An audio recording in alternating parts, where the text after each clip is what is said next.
근데 문제는 빼고 나서 아픈 게 아니라 이런 분들은 뺄 때도 아프고 빼고 나서도 아프고 안 해도 아파요. 그냥 계속 아파요. 그럼 어떻게 해야 될까요?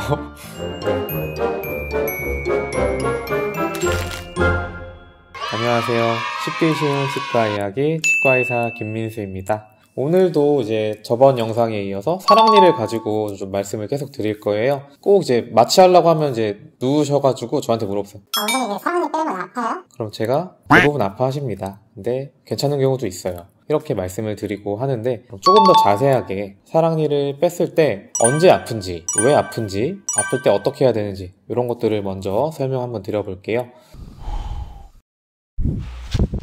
사랑니를 뺄 때 아픈 경우들이 많이 있는데 좀 예상이 되는 경우가 있어요. 그런 것들을 한 4가지 정도를 제가 정리를 해봤어요. 첫 번째로는 사랑니를 빼기 전에 잇몸이 좀 많이 부어있는 분들이 있어요. 그런 분들은 빼고 나서 아플 가능성이 조금 더 높아요. 그래가지고 제가 빼기 전에 환자분 잇몸이 많이 부어있으셔서 빼고 나서도 조금 아프실 수 있어요. 이렇게 설명을 드리고 진행을 하게 되고요.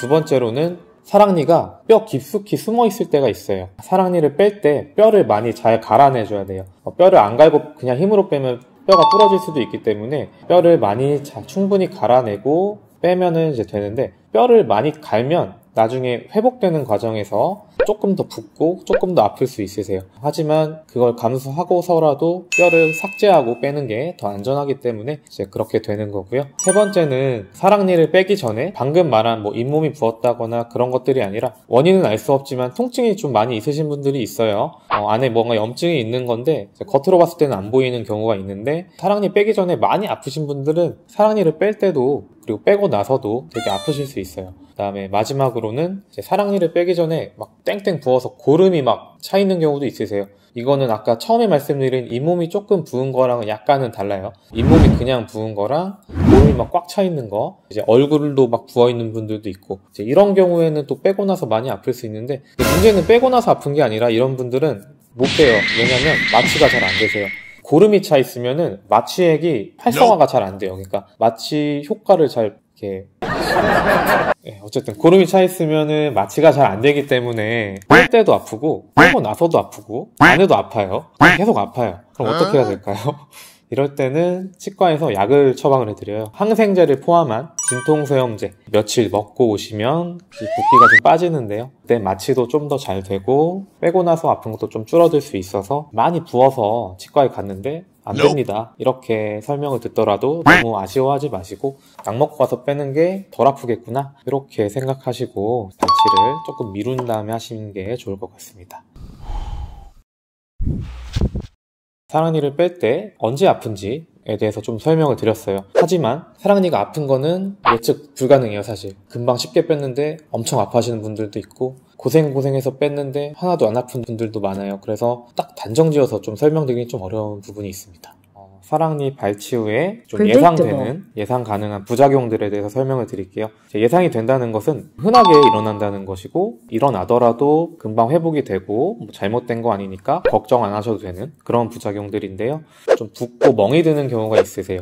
붓는 경우는 좀 많이 아시니까 제 말씀을 안 하시는데, 멍드는 경우도 있어요. 이 바깥쪽으로 이제 노랗게 좀 어둡게 막 멍들어서 오시는 분들이 있는데, 잘못된 거 아닌가, 큰일 나는 거 아닌가 걱정하시는 경우도 있어요. 대부분 멍든 거는 큰일은 아니고 좀 며칠 정도 아프시겠지만 약 잘 드시고 주의사항 잘 지켜주시고 휴식을 취해주시면 또 금방 가라앉게 됩니다. 그리고 붓기도 마찬가지고요. 두 번째로는 목감기 걸린 것처럼 목이 좀 아프고 입이 잘 안 벌어질 때가 있는데, 그거는 원인이 좀 몇 가지가 있어요. 목이 붓는 경우는 잇몸이 붓는데 이제 좀 크게 부어서 목 있는 쪽까지 부어가지고 목이 좀 아픈 경우도 있고요. 입이 잘 안 벌어지는 거는 그것도 마찬가지로 잇몸 쪽이 부어서 입을 벌리려고 하면 아프니까 입이 잘 안 벌어지시는 경우도 있고요. 약간 다른 이유는 사랑니를 뺄 때 좀 시간이 오래 걸리는 경우가 있어요. 가뜩이나 이제 끝에 안쪽에 있으니까 계속 이제 치과 의사가 좀 크게 벌려주세요. 아, 크게 해주세요. 이렇게 힘들어 죽겠는데 크게 해달라고 계속 하잖아요. 어쨌든 빼야 되니까 환자분들이 이제 열심히 하고 있어요. 그거를 오랫동안 하면은 턱 관절이나 턱 근육 쪽으로 이제 일시적으로 좀 염증처럼 이제 통증이 나타날 수가 있습니다.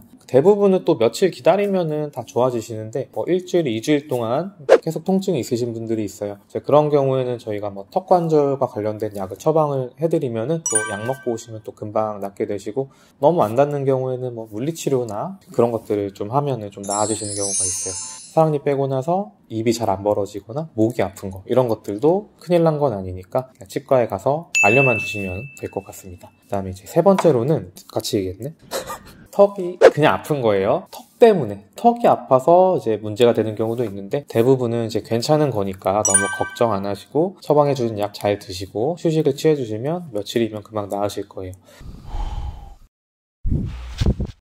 예상 가능한 부작용들이 있는 반면에 응급 상황도 있긴 해요. 잇몸만 부은 게 아니라 얼굴 전체가 많이 붓고 온몸에서 열이 나면서 숨도 잘 안 쉬어지는 것, 이런 증상들이 나타날 수 있어요. 이런 경우에는 세균 감염 같은 게 번져가는 과정일 수 있기 때문에 즉시 치과로 내원하셔서 항생제 처방을 받거나, 치과에서 잘 처치가 안 될 경우에는 대학병원 같은 데로 가셔서 직접 안에 있는 고름을 빼내거나 항생제를 조금 더 다양하게 처방을 받아서 드셔야지 좀 회복이 되실 수 있어요. 두 번째로는 피가 계속 나는 거예요. 피가 조금씩 나는 게 아니라 입에 고일 정도로 지혈이 잘 안 돼서 피가 계속 나시는 경우에는 치과로 내원을 하시면 저희 치과의사가 지혈을 어떻게든 해내서 피를 먹게 해드릴 거예요. 하루 정도는 괜찮은데요, 지혈이 안 된 채로 계속 며칠, 하루, 이틀, 3일 이렇게 방치를 하시면 응급상황이 발생할 수 있기 때문에 지혈도 좀 신경을 써주셔야 돼요. 물론 이제 피가 조금씩 나는 거는 상관은 없으세요. 그런 경우에는 저희가 여분의 꺼주를 드리는데 꼭 물고 계시면 대부분은 지혈이 되세요. 세 번째로는 아까 처음에 말한 건 좀 비슷한데요, 붓는 건 아닌데 숨이 잘 안 쉬어지시는 경우가 있어요. 그건 거의 그냥 응급상황으로 보시면 돼요. 그래서 그때도 치과로 내원하셔서 왜 그런지 확인을 하고, 치과에서 확인이 안 되면 큰 병원으로 가셔가지고